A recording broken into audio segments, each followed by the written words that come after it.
what are some of the most common mistakes that you see physicians make when they attempt to move into larger leadership roles? Well, I think it's true of a lot of people. It's not just physicians, but they don't prepare. They don't start early enough. They assume it's a fairly easy activity. One of the first things to do is to think, is this important for me to sort of be in charge of something, to make a difference that way, rather than being great with my patients? Do I want to manage? Do I want to be a leader? And leaders are made, they're not born, they're made. And so how do you train to be a leader?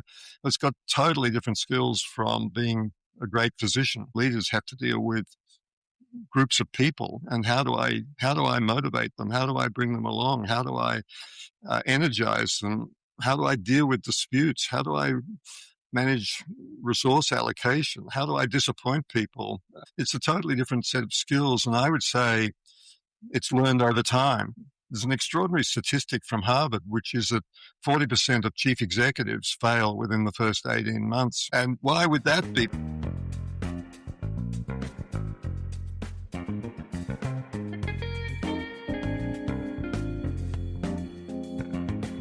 Hello, and welcome to the Fire Chief Podcast, the only podcast dedicated to the Chief Medical Officer. I am your host, Lee Scheinbart, and this podcast brings you the hottest and most crucial conversations in healthcare and physician leadership. We have another super special guest with us today from Australia, where we have developed quite the following there. And if you have any aspirations about your next career move, stay tuned. Our guest today is William Bill Cowan from Melbourne, Australia, and he brings to us over 30 years of experience in senior corporate leadership positions and career management. Over his own career, Bill has held the CEO and chairman roles, and he has been closely involved in building a number of successful businesses. Bill earned his undergraduate degrees in engineering and commerce from the University of Melbourne, and later earned an MBA with distinction on scholarship as a Baker Scholar from the Harvard Business School. After graduating from Harvard, he joined McKinsey & Company in London, and later made partner in New York and then Melbourne. After he left McKinsey, he led a takeover of Southern Cross Broadcasting, and as CEO, built it to become the fourth largest broadcasting network in Australia. During the late 1990s, Bill led Davidson & Associates, consolidating its position as the premier career management firm in Southeast Asia, with 10 offices in 5 countries, and later acquired by Right Management, a Philadelphia-based career management company. In addition to his executive roles, Bill has provided personal career coaching to over 1,000 professionals across the globe. He has been described as a master at helping people build their careers. He is passionate about helping everyone, whether they be new graduates or senior executives, to reach their full potential. And to top it off, Bill has written a #1 bestseller on Amazon called Building a Winning Career. Bill, welcome to the show. Lee, it's a delight to be with you. Thank you for inviting me. Oh, my pleasure. You know, Bill, we'll rewind for the audience for just a moment. We first spoke after I was introduced to you from one of our previous guests, Dr. Matt Sabin, who worked with you during his career transition, correct? Yes, he did. We had a great time together. He's a very good person. You know, Matt shared with me, and obviously worked with you, that he learned quite a bit about making the transitions that he was facing in his personal career. But when you and I then later spoke, there was a lot that went through my mind relative to how physician leaders orient themselves and pivot when they're in a moment of flux with their career. So this is the area I want to focus on with us, and let me orient our listeners a little bit more what they're going to hear. As a principal instructor myself for advancing physicians into leadership roles, I find it remarkable again and again how little physicians know about how to set up that non-clinical career path, as Matt shared with you when you worked with him and as he shared with me. And I think that's now becoming somewhat more common, that our physician colleagues just don't know much about those next steps. Is that something you've explored as well? I think it's right. I think it's true in a lot of professions. It's true in the law. It's true in teaching. People who are outstanding lawyers or teachers or physicians generally haven't been given much exposure to management. to managing people. They've been trained to be perfectionists in their area, and they're generally very, very good at it. To be a leader, it's a totally different set of skills from being good at what you do. You mentioned those in a consulting firm. People start off, they start off with young people who are very good at analyzing things. Then if you're good enough, you get promoted to deal with clients. And then if you're good enough, you're managing people in the firm. But only 1 in 50 people who join the firm end up as leaders in the firm. So it's not for everyone. They don't have this calling to manage and to handle a bigger issue. And I think doctors are particularly, physicians, it's particularly difficult because they've got standing, they've got skills, their patients love them, all those kind of things are happening, and they're not really prepared. I don't know, you know a lot more about what happens in the US, but here in Australia, I don't see them being prepared for management roles. They might work with someone who is really good manager, could be a mentor, guide, sponsor, and so on. But if they're not fortunate enough to do that, it's pretty tricky because I don't see a lot of investment in management skills in the profession. And I think Matt would say, wow, one of the things he learned was he was very good at what he does, but there's quite a lot to think about in terms of moving to a bigger role. I think that's very well stated, and physicians become de facto leaders by the power dynamic of their knowledge, the hierarchy of their training, but leading teams and leading larger groups is something that isn't natural within the medical education. And again, managing people in general is not part of our traditional training. And then the last layer I might add is I don't think anybody teaches us as young physicians how to actually manage our own career and our career positioning and how to self-manage the things that you describe in your book. And so I think if we keep these notions in front of us, your insights will be incredibly helpful to any of our listeners and especially physician leaders. So are you ready to get into some of these questions? Yeah, I personally had the same experience. When I left engineering school, I wrote to the dean of the faculty saying, look, I've just wasted the last 4 years. All I can do is mathematics. I don't know anything about people. I don't know about money. I don't know how to organize anything. I'm a very good mathematician, but I'm not sure that that's going to take me too far. So I don't think this is an unusual problem. It's exacerbated by the fact that doctors, physicians generally are smart. They're highly educated. They've invested a lot of energy in their specialty. And there is this thing called illusory superiority. When, for instance, they did a survey of 1 million American students, asked them how good their social skills were, and 25% of them said they're in the top 1% of students with social skills. So we all tend to think we're very good at what we do. We underestimate what the transition is going to involve, I would say. Yeah, it's a little bit of that Dunning-Kruger effect that we overestimate our own abilities to a degree. Nice. So we have both come to share some of these beliefs about struggling to build one's career path. And perhaps from your perspective, what are some of the most common mistakes that you see physicians make when they attempt to move into larger leadership roles? Well, I think it's true of a lot of people. It's not just physicians, but they don't prepare. They don't start early enough. They assume it's a fairly easy activity. I've mainly dealt with lawyers and other professionals. Principals in law firms come to me 3 months before they're going to retire, and they say, I'm retiring in 3 months. What am I going to do? And I say, well, you should have started 3 years ago to think about this problem. It's not something you can solve in 3 months. So I think one of the first things to do is to think hard about, do I have a calling? Is this important for me to sort of be in charge of something, to make a difference that way, rather than being great with my patients? Do I want to manage? Do I want to be a leader? And leaders are made, they're not born, they're made. And so how do you train to be a leader? It's got totally different skills from being a great physician. Great physicians tend to be dealing with problems one-to-one. Great leaders have to deal with groups of people, and how do I motivate them? How do I bring them along? How do I energize them? How do I deal with disputes? How do I manage resource allocation? How do I disappoint people? And so on. So it's a totally different set of skills. And I would say it's learned over time. There's an extraordinary statistic from Harvard, which is that 40% of chief executives fail within the first 18 months. And why would that be? Because they're meant to be prepared. They're meant to have been specially selected. And it's partly because the board has got unrealistic expectations about what can be achieved in 18 months. And it's partly because there's pushback from people in the organization when change is required. People don't grab the opportunity to change; they resist it.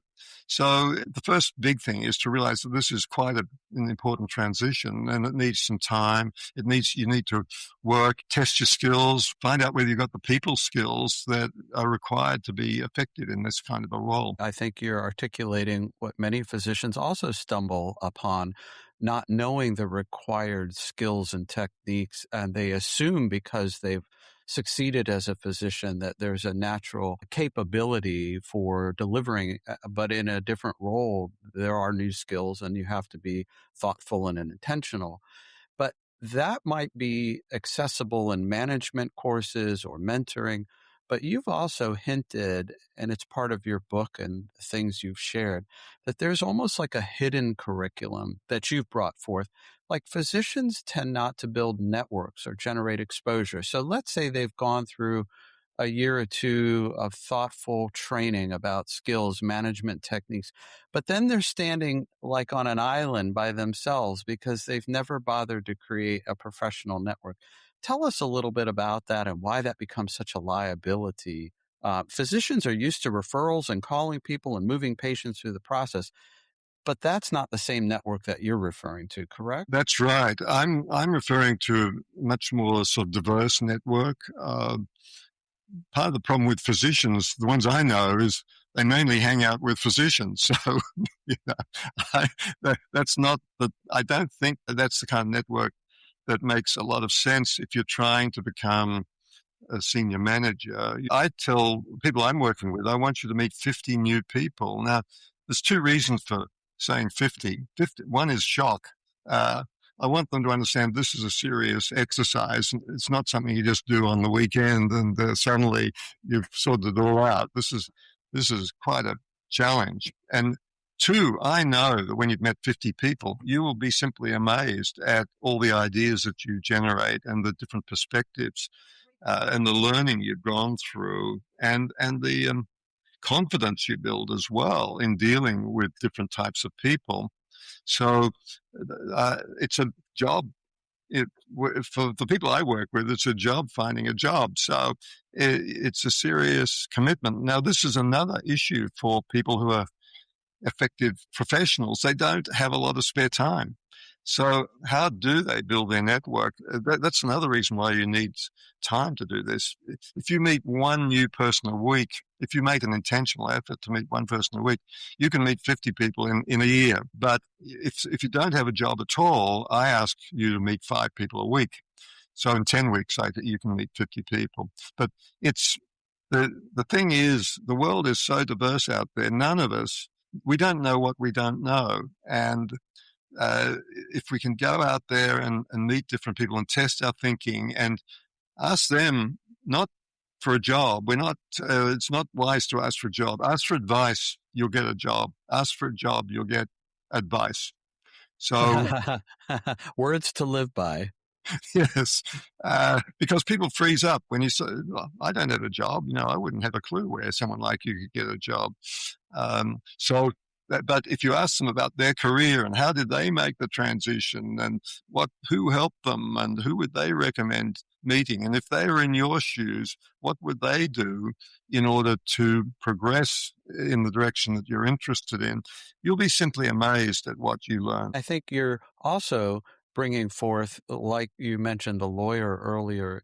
I'm planning to retire in 90 days, but they've done no preparation, and that while it takes time to prepare, these are the things you need to extend on that timeline, the skills, the techniques, the management tactics, as well as the network building. You just articulated you cannot make 60 connections in a week or 90 days. And so you do have to take the requisite time in parallel to both build the network and build your skill sets. And I'm curious to know, why do you think physicians or lawyers or other executives and professionals just wait too late? Is it, again, that underestimating? And then more importantly, what happens if they try to rush it? They underestimate because they don't know that a totally different skill set is required.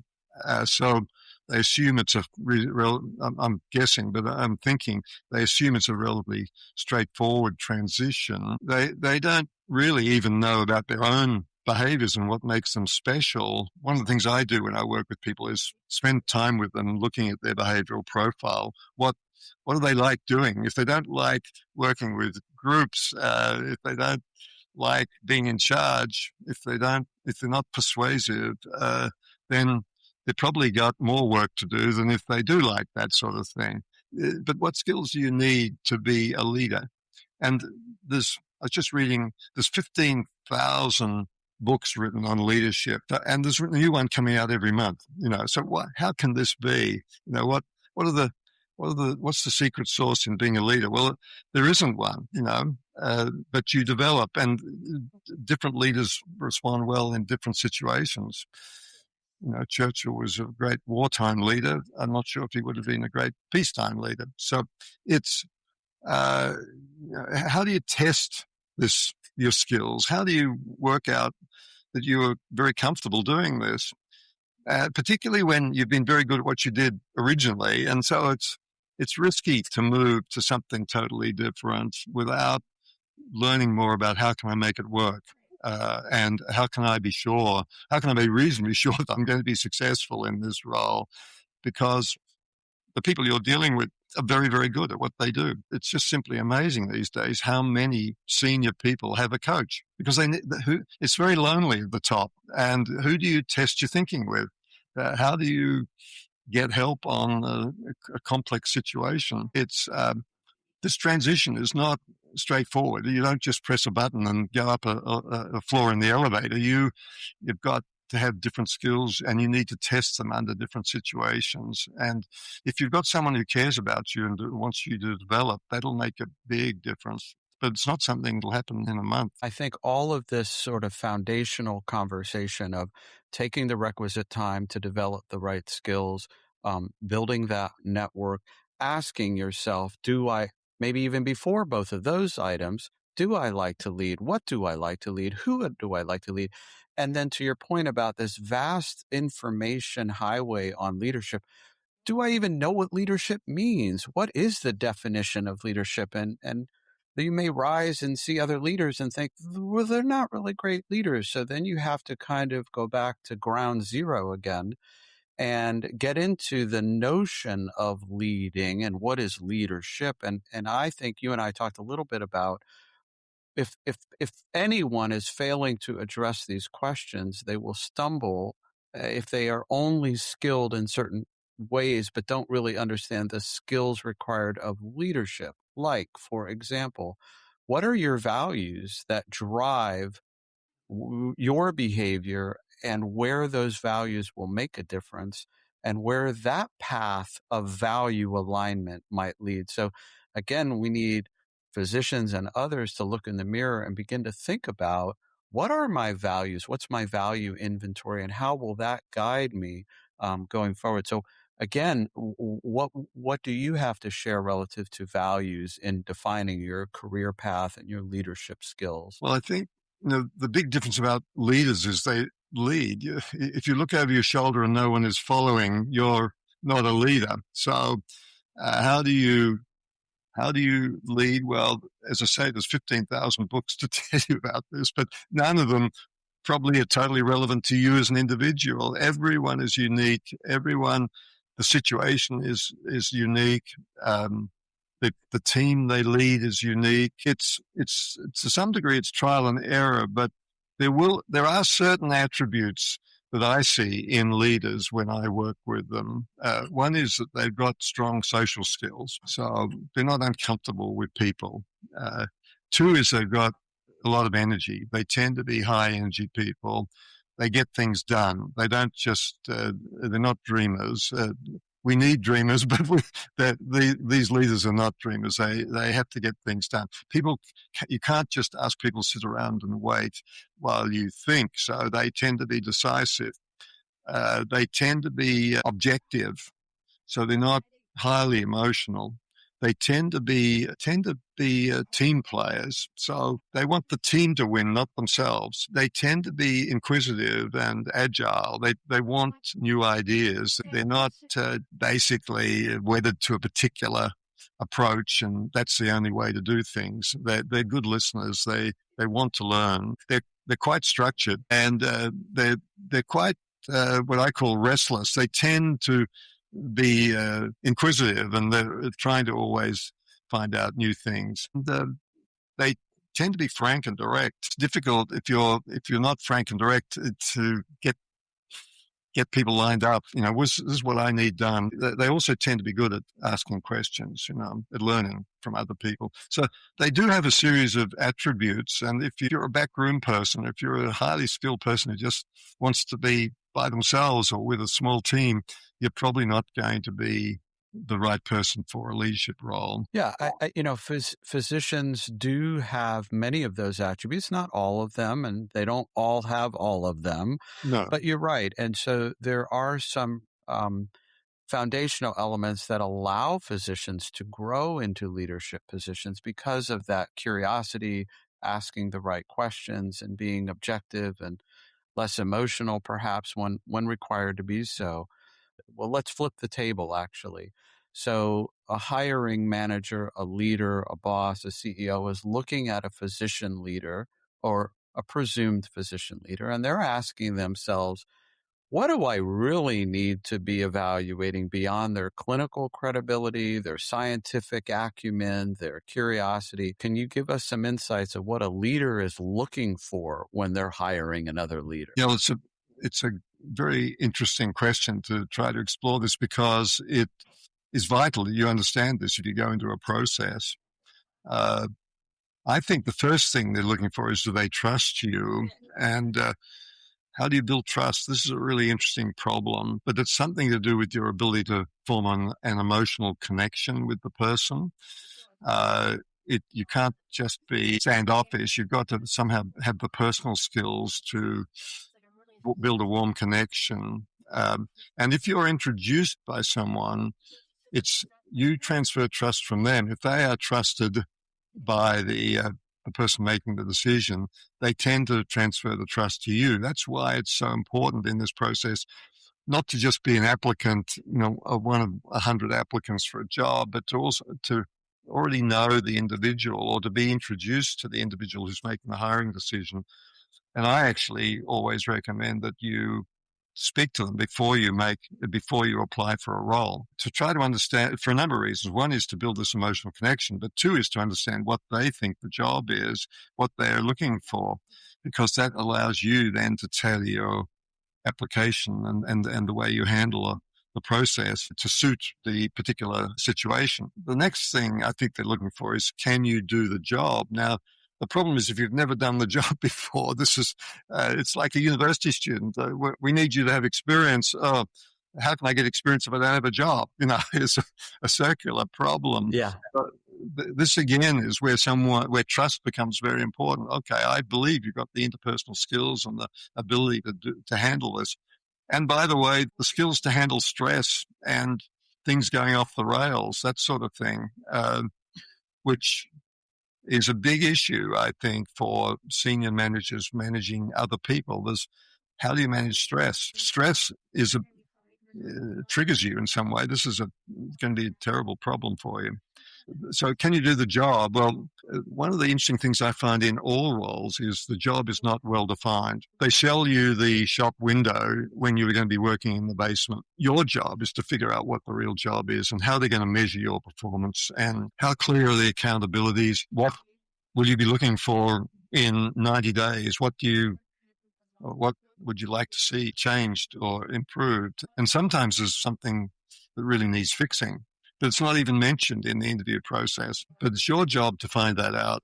So to me, the interview process is a questioning process from your side as well as from their side. And a lot of people don't understand this. They basically answer questions. The third thing is, do you fit? Now, can I work with you every day? And that's a two-way street. Can I work with you every day is something that you've got to be asking as you go through this process.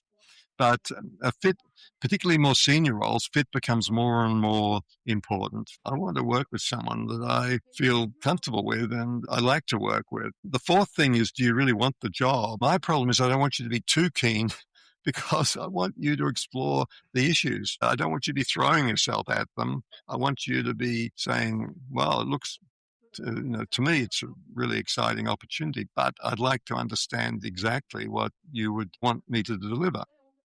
And what help I'll get, by the way, in this process. Are there issues with the systems or the finances or the clients or the people I'll be dealing with, the people I'm working with? So it's your job to try to understand all of these issues. And finally, the other thing I think they're looking for when they make the decision is, will I get some credit? Have I chosen someone who's good, and other people will pat me on the back and say, wow, how'd you find this person? So they're the five things that I believe are important in this process that people look for at a general level. And there's obviously a lot of detail under that. No, well, I think that's very helpful, especially for some of our listeners who have probably not thought about what the other folks on the other side of the table are thinking and evaluating. And I'm curious to dive one level deeper. As you mentioned trustworthiness, a hiring leader is looking through that lens. Is this new individual someone I can trust? Can I trust them with this role, with the responsibility, not the job description, but the work that's before them?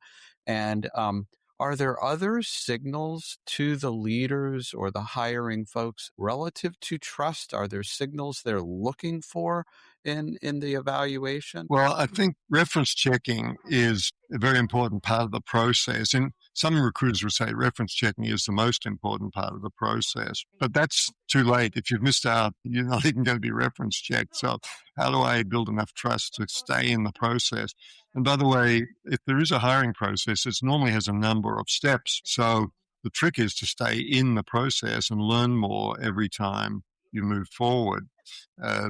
And also I think asking good questions builds trust and also indicates you're smart. It indicates you're keen. It indicates you're inquisitive. It indicates a lot of the things that you want in a leader.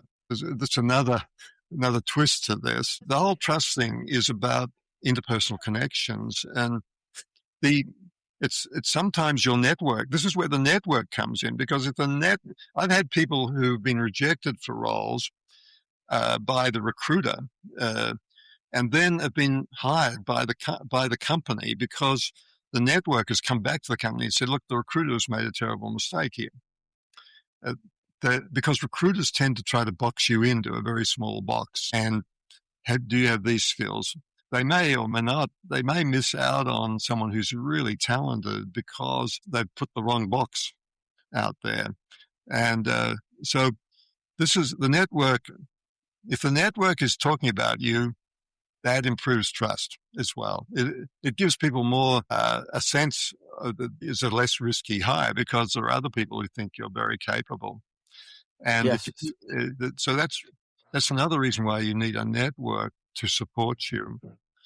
And if you're going for a role, I recommend that I always check out who in your network knows the people who are involved in this hiring decision, because it would be very good if they could indicate they know you. They can't say hire you, but they can say, I know this person. If you want to know more about them, I'm happy to talk to you about them. I know from where I sat as a hiring leader, the more I heard about likability, but I don't mean, in the kindergarten way, oh, I like you. But when you hear it again and again, you get a 360, even if you don't know the person very well. But when you hear different inputs, different signals from the network or other voices in the room, if you will, then you become acclimated to, wow, there's a lot of information from different sources, that there's something of value to this person. And that's how I use the framing of likability, as opposed to the opposite. No, this is a very difficult person. This is a very hard-headed person. This person is not very curious. You hear that enough times, you begin to have, again, perhaps a dislike, but I don't mean it in that way. It's more of a framing that this is not the right fit for this person, for this job. The other thing I would have you and the listeners consider is, we're not always on the same page, and you taught me this. The job and what's in the job description is not always the work that you do, and the work that you do is not always the job that you're asked to do. Can you change an organization? Can you elevate an organization? Those are sort of objective measures of the work that's done relative to the job. But to do all of that requires leadership and a sense of openness and vulnerability, which is all of that other work to perform in the job. Does that make any sense to you, Bill? What you say is correct. It makes a lot of sense because, first of all, I think the statistic is you need sort of 5 pieces of good news to make up for a piece of bad news. So if you hear just one person questioning the capability of an individual, that is quite a serious problem. And I've had people rejected for that reason. There was one person who was who was going to be the CEO of a business, and he was presented to the chair of the board. The chair of the board that night met someone in the airport who was an ex colleague of his at university, and asked, "Do you know this person?" He said, "Yeah, we didn't trust him at university." The chair just said, "All right, it's the wrong person." It wasn't. It was this bad news thing. Negative information can be very damaging. That's why you need to have plenty of good news coming through. That's very, very, very helpful. Well, Yeah. listen, we have about 2 really important questions we have to get to as we get to the end of this episode. The first is about the basic interviewing that you shared with me. And I think this is another way to elevate the signal. So again, if I'm a hiring leader, I'm getting inputs, I'm asking questions, I'm listening and leaning into this candidate to try to detect, are they trustworthy? Are they capable? But the person who's being interviewed, they have a lot to say. And, perhaps you could share what you believe the hiring manager wants to hear during that interview, and perhaps what people get wrong in those moments. Well, one very important thing is you can't do a good job unless you've got strengths in that area. So we need somehow to be able to show that we're a strong leader in that process. Now, the big problem is that most of us are very uncomfortable saying we're a strong leader. And if we do say it, we're not credible. Why would I believe you? So I like you to get feedback. In my case, everyone I work with, I ask them to get feedback from 10 people about their leadership strengths. And it's a very simple request. It's simply amazing how effective it is. But we don't ask what your development needs are, all the complexity. We just say, what are my strengths? Under 4 headings. 1 is the way I think. 2 is the way I communicate. 3 is the way I lead. And 4 is anything else, which tends to be integrity. If we can get feedback from people about what makes me special, it suddenly changes the whole conversation, because you can say, I've gone to the trouble of getting some feedback from people who've worked with me and seen me in action, and the kind of things they talk about. I like you to talk about 3 things that make you special. These people say the first thing they would talk about is I'm strategic, and that I think strategically, I think long term, I deliver what I promise. The second thing they would talk about is I'm very good with people. I can motivate people. I can energize people. They give extra discretionary effort when they work with me. And the third thing that they would talk about is my communication capability. I can talk to people on the floor of the hospital, but I can also talk to the board, and I can deal with external stakeholders. This is what people say about me. So suddenly you're not talking about yourself. You're talking about what other people see, which is a much more powerful conversation, because it's simply staggering how this cuts through with people when you're talking to them. And by the way, it needs to be short. We don't need a 10-minute sort of dissertation on your strengths. It needs to be a 2-minute sort of feedback, and let them ask questions. We don't want to take all the airtime. We want to be quick. By the way, you need to rehearse. It's much harder to do than you think. You need to rehearse with someone else who can critique you. But the choice of words is really important. And the difficulty is when you rehearse, you get too good and you sound like it's not genuine anymore. So you've got to rehearse to sound unrehearsed. There's quite a lot to it. These are very valuable lessons, and you're again bringing out this, what I call the hidden curriculum that isn't taught in an MBA course or in skills academies, right? These are these very subtle human behavioral cueing skills about how to engage with someone. And so to the question, Mr. Jones or Dr. Jones, tell me about yourself. The more preferred answer, or what we think a hiring manager wants to hear, is not their autobiography that takes 30 minutes to share, but here's what other people have said about me, and allow me to share that with you briefly. And so you're using the voices of others as part of that wraparound signaling, and you're giving it short and succinct and rehearsed, but not too rehearsed. Does that sum it up? Yes. I say there's 3 big topics when they ask you this question. One is, what are you passionate about? What energizes you? What is your purpose? And it needs to be to lead people. It's not to be a better surgeon. So my purpose is, what energizes me is building teams that deliver something extraordinary. But it's literally half a minute to talk about that.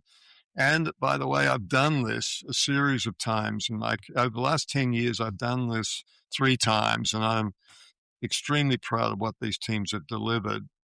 And then if you ask the members of these teams what they think makes me special, they point to these 3 things. I call it PEC, passion, experience, competency. But that's a 2-minute answer, by the way. So it's very quick, but it then then ideally what they're going to do is ask you a question about yourself. And you're the only person in the world who can answer that question, because you're the only person in the world who understands you. Then we get a conversation going, not just question 1, question 2, question 3, question 4. We want a conversation. This is part of building trust. Yes, and I'm so happy that you brought in the PEC approach that you also shared with me. I'd never heard it, and I definitely would support that. That is a great way of turning an interview into a conversation, and you're talking less about your own autobiography, but the person that you really are, not what it looks like on paper or what they think you are. You're bringing yourself into the conversation about your passions, your energies, and your competencies. Well, Bill, I want to give you a chance to share any last words or thoughts or ideas before we wrap it up. I definitely think if you've got a passion for, or you think you do, for leading, you should try and do it, but prepare, because otherwise you could be disappointed, or it could sort of not turn out the way you want. So do prepare. Find someone who can help you, by the way. This is very tough. In my book, I say you can read about tennis, but you cannot play tennis. You can read about being a singer. You cannot sing. You can read about this process, and you know what you're meant to do, but you really do need a sort of some kind of human coach or helper.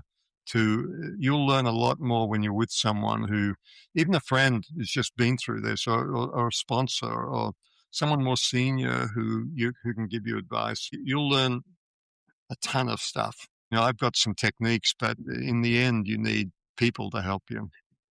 Yes, people need people at the end of the day. Well, thank you so much for being on the show, Bill. Great to have you as part of this conversation and sharing so many insights with the audience, particularly the listeners that are looking at their career paths and planning an intentional pivot or move. So I know this will be of great value. How might folks connect with you or contact you? If they want to contact me, it's probably best to do it through LinkedIn. If they're on LinkedIn, just look up my name, William Cowan. The best thing would probably be to read the book first, and then we could carry the conversation forward. And the name of the book is Build a Winning Career, correct? Building a Winning Career. Building a Winning Career. Yeah. Okay, ladies and gentlemen, there you have it. You've been listening to the Fire Chief Podcast, the only podcast dedicated to the Chief Medical Officer. And if you want to learn more about how to build a winning career and how to really stand out when looking at that next step, take a listen to Bill's book, read Bill's book, contact Bill on LinkedIn. If you want to learn more about building a career as a chief medical officer, check out our website, thefirechiefcmo.com, and connect with me on LinkedIn. I love talking with CMOs and professionals from all over the world, especially around career development and career management, and particularly about leadership. So get out there, be a winner, be passionate, be a leader. But remember, whatever you do, in the words of Sergeant Phil Esterhaus, let's be careful out there.